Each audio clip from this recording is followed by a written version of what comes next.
Hello, dear friends. First of all, I would like to tell you thank you very much for checking my YouTube channel, our channel. I think it's our joint business, I would say, our joint channel where we can share a lot of information connecting to Torah, connecting to our sages. So we're gonna talk. We talked about Hasidic stories. We talked about Torah, and we're gonna talk about Tanya. What is Tanya? Some people ask me, why should I study Torah? I would study Kabbalah. Kabbalah is much more deeper, and it's very cool. And Madonna is studying Torah. It's very interesting. Yes, it is. It's really interesting. But I would say Torah, it's something from age of 7 after kindergarten until high school. It's like 10 years, 11 years of school. That's Torah. Then I could put Mishnah, Talmud, Gemara. It's about university degree. Then if you go to PhD, that's as Kabbalah. So if somebody would like to study Kabbalah right away after kindergarten, so he skipped school, he skipped university, and he is ready to write dissertation, which is not proper because he missed so much information, so much. So that's why I suggest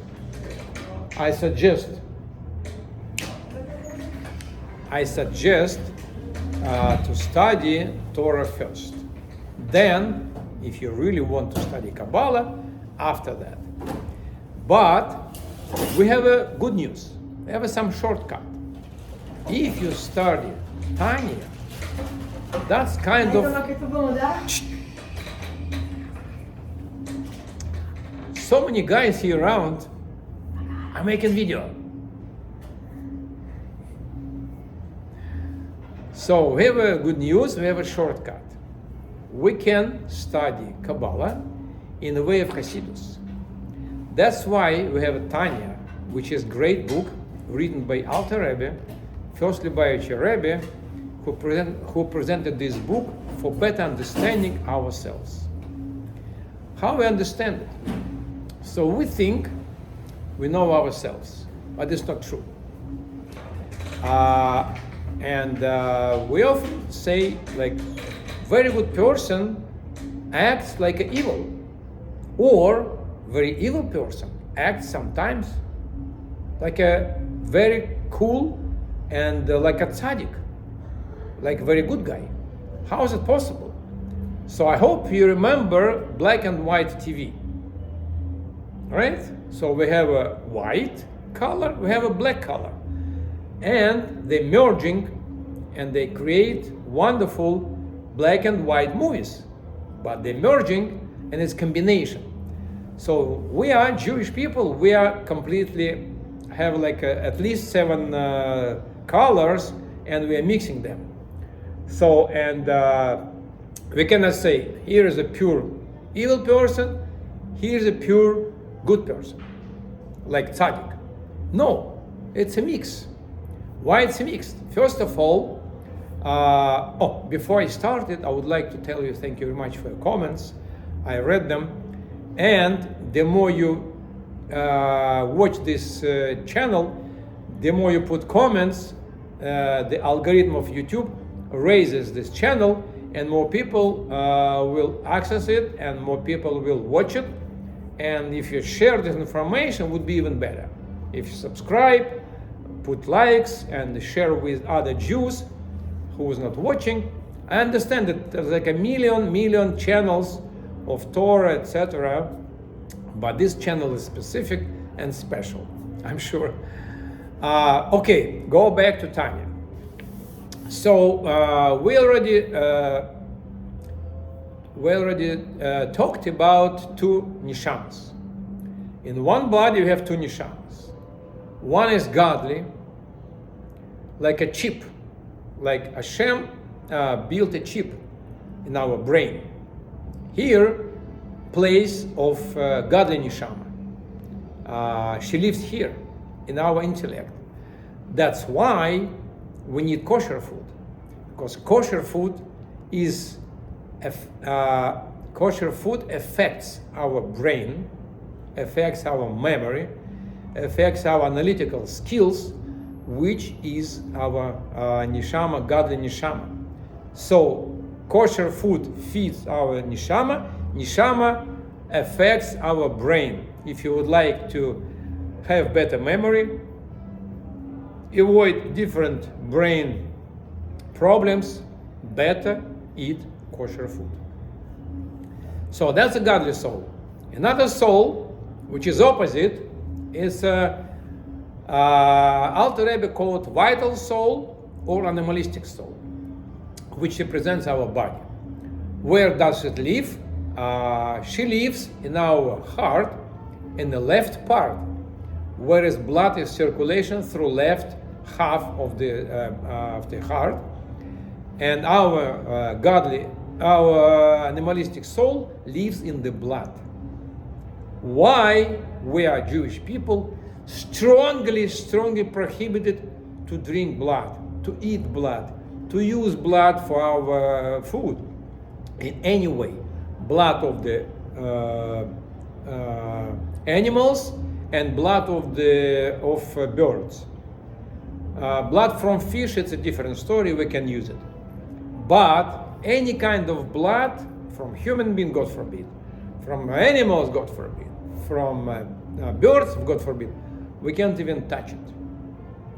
It's completely prohibited. So the kind of stories, the Jews take blood from children, put in a matzah, it's so BS, it's so contradicts with our Torah. They have to, before they make these rumors, they have to read the Torah. Torah strongly prohibits us in any form and shape.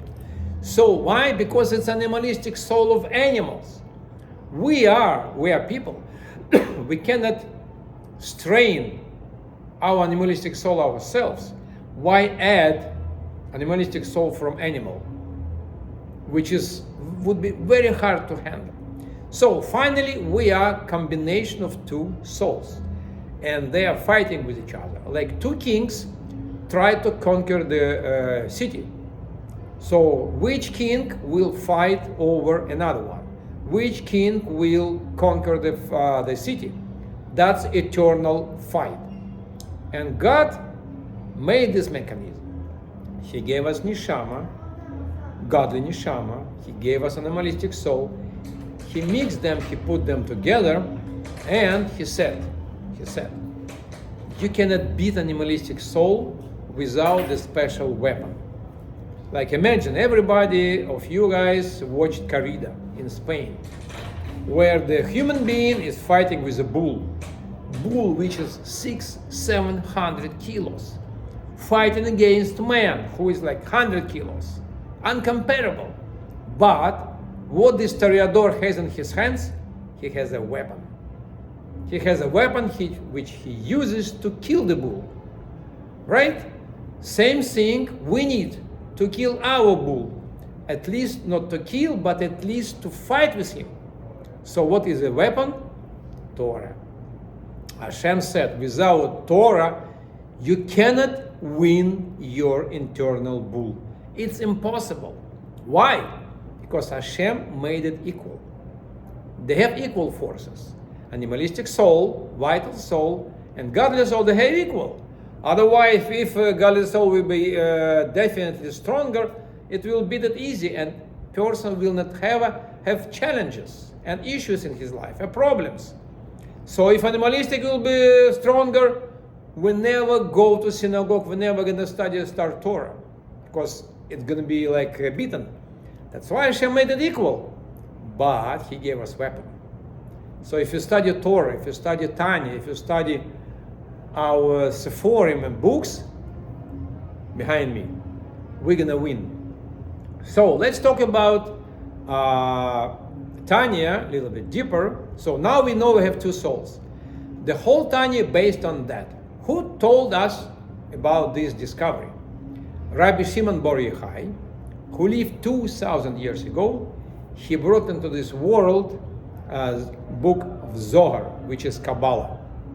Then, next tzaddik, Arizal, it's Tzfat, Israel, 15th, 16th century. Rav Arizal, it's Ashkenazi Yitzchak Luria. He a little bit gave us more details about Kabbalah, and Alter Rebbe, author of Tanya, took from him and gave us in more understandable way that we can chew it, we can understand it, we can work with that. So, thanks Alter Rebbe, thanks his teaching, now we can understand Kabbalah much more better and in more practical way. So what is Tanya? Tanya is a book, is a guide, how to serve Hashem intellectually, how to put our intellect to help us, Jews, to fight over our animalistic soul. So, an author of Tanya, Alter Rebbe, I will tell a little bit more about him and the different chapters of our channel. I already started to tell about him. He's an incredible person, and I will tell a little bit more. Now we talk about Tanya.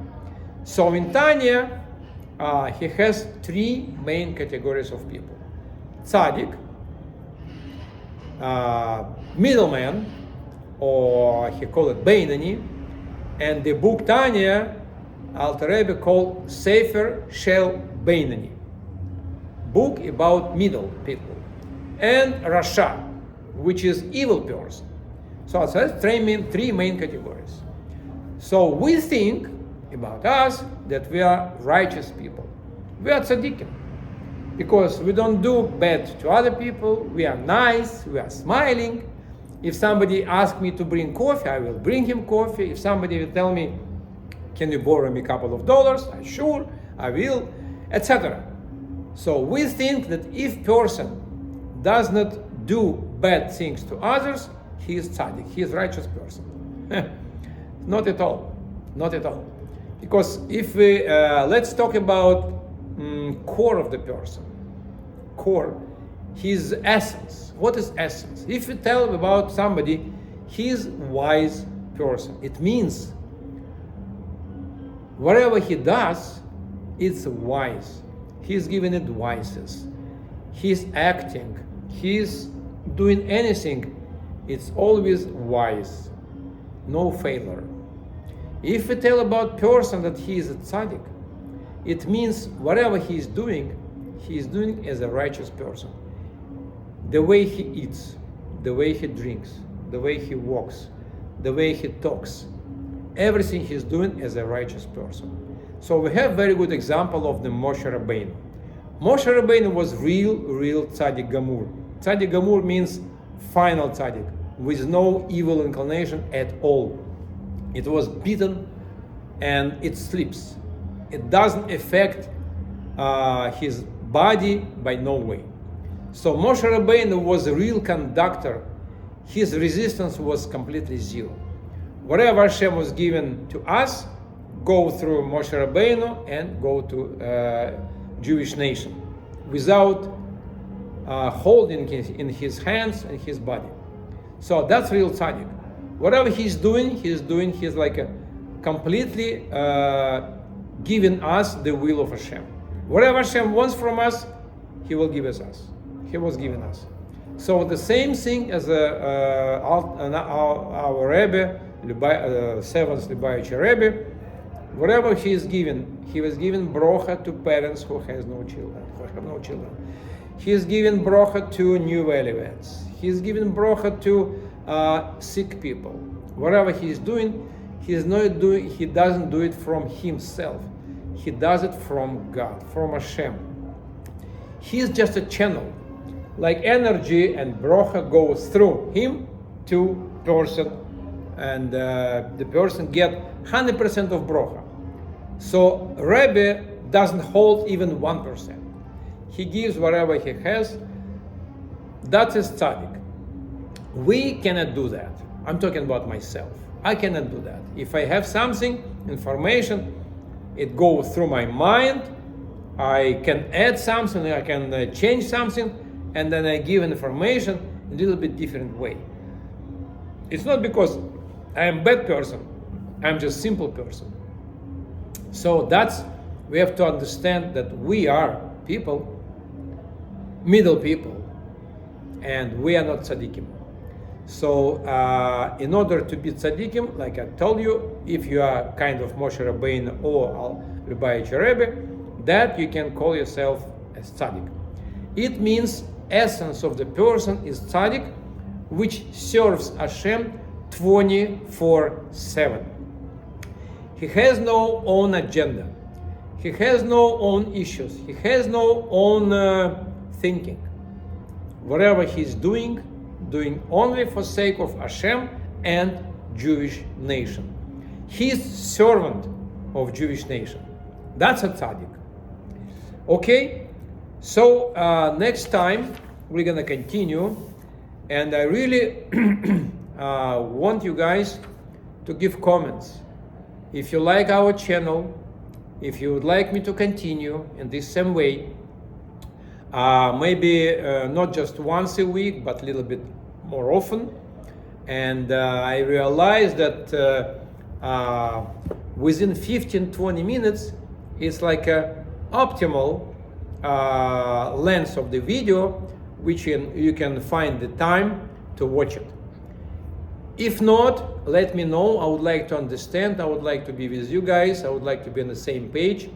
And I would like to bring more information about Tanya, then about Torah, then about tzaddikim. That's my plan. If you support my plan, please share my channel. Please subscribe with other people and give me likes and your comments. Thank you very much, guys. Have a good week. Shavua Tov.